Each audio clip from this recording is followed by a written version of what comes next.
The people who oppose my existence still want to think of me as male. They use the language of that I'm a man. We care about the Olympics. We care about our favorite football club. We care about the Rugby World Cup. We care about sport. It is central to society. So if you want to say, well, I believe you're a woman for all of society except this massive central part that is sport, then that's not fair.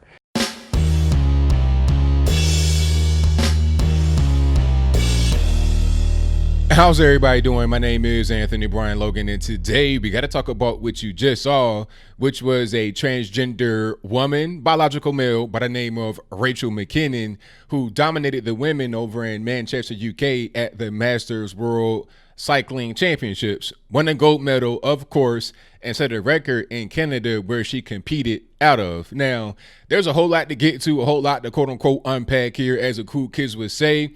But first, let's jump to what she said in the clip before I started talking right here in this particular video.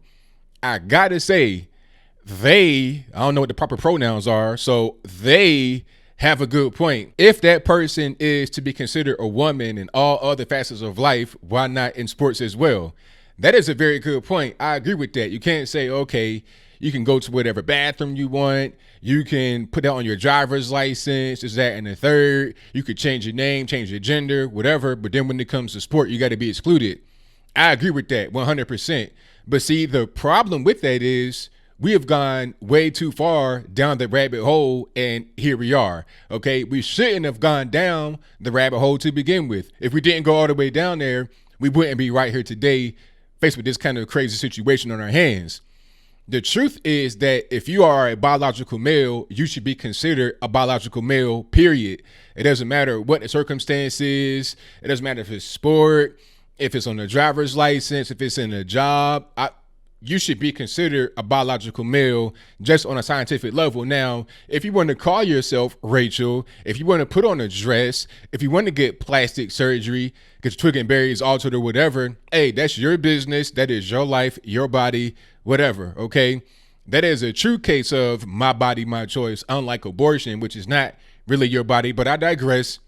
The point is that you can do whatever you want to yourself. If you want to mutilate yourself, if you want to change your name, that's totally fine. But you are still a male biologically. We're talking about science.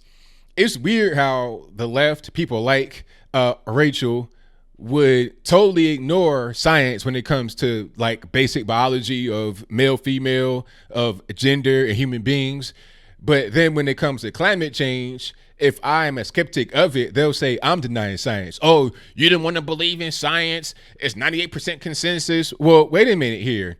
You want to preach science when it comes to climate change and things that you agree with. But when it comes to basic biology, things that we all know to be 100% true, things that can be proven with a scientific method, you want to say it's not really important. It's not really applicable. How is it not applicable? Okay. Like I said, you can prove the difference between men and women, male, female, whatever, on a very basic level. Science, in this case, is rock solid, is proven, and nobody can dispute it. A man cannot give birth to a baby. I'm sorry. I'm seeing these little memes and, inspirational videos talking about, oh, this man gave birth to a baby. It's like, no. You have a biological woman that gave birth to a baby. It's simple as that. They may call themselves Jacobheimer Schmidt. They may have a beard. They may got chest hair, taco meat, whatever. But at the end of the day, they are a biological woman. I don't care about the hormones they put into their body, the plastic surgery. All of that is totally irrelevant. Either you're a man or you're a woman. But to get back to the individual, I don't want to say young lady, but to get back to the individual here in this particular case, I think what's happening here is that some of these biological men cannot compete with the men. Because if it were up to me, I would say you can be whatever you are. You can be a trans man, trans woman, or whatever. That's your particular prerogative. But you must compete with your biological gender. So if you're this person, Rachel, you need to compete with the biological men. It's very simple. Okay, I don't care if you got pink hair, braids, crochet. That's your business. Compete with the men. The problem is that people like Rachel would not be able to compete. They will always lose. Like she said, she loses sometimes against the women, but they will lose all the time against the men. They're not really built for this. This reminds me of Juwan Man. I've said it before. It's funny how art often imitates life and vice versa. 20 years ago, it was a movie about a male basketball player that got suspended from the pro league he was in. And, money started to dip down. All the girls left him. He was about to be homeless, about to get evicted from his little mansion or whatever. So he said, okay, I have a bright idea. How about I put on a disguise and I go compete with the women and dominate over there? And that's exactly what happened. He was a star player, all the endorsements, because you have a man competing against women. One thing that was said in an interview, which you want to see the full thing, I placed that in the box below.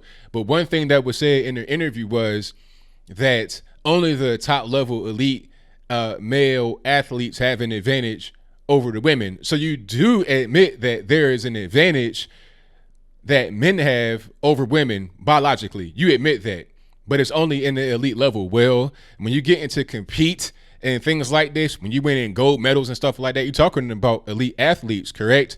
So you're admitting that you have an advantage. If you lose against the women, you're just not a very good athlete. It's as simple as that, okay? You got men that go into MMA that are not even really good fighters that would dominate women based purely upon biology. I can do 100 push-ups right now and be stronger than most women with not a whole lot of exercise behind me. I'm in okay shape, but if I did 100 push-ups right now, I'd be stronger than 99.9% of women just because of my biology. It gives me that advantage. As simple as that. Okay, women are generally shorter, have less muscle mass, less bone mass, just less mass in general, less upper body strength. They just don't have the same biological characteristics as men do, which is why you have different genders. They're different. They're not the exact same thing. People would think, oh, men are the same as women. It's just the innie or the outie. It's much deeper than that. It's much, much deeper than that. Deeper than the physical appearance. You also have things like internal organs, your bones, your mentality, your brain. All of that is totally different. Your hormones, all of that is way different. Okay? It's just not the same. So this individual and many other quote unquote trans women, I guess that's a proper term, are competing against women, and it's totally unfair. What's going to end up happening is if you have enough of these trans women competing against biological women, not cis, but biological, real, actual women, if you have enough of that, the end result will be the end of women's sports. How can women compete against men? It's unfair.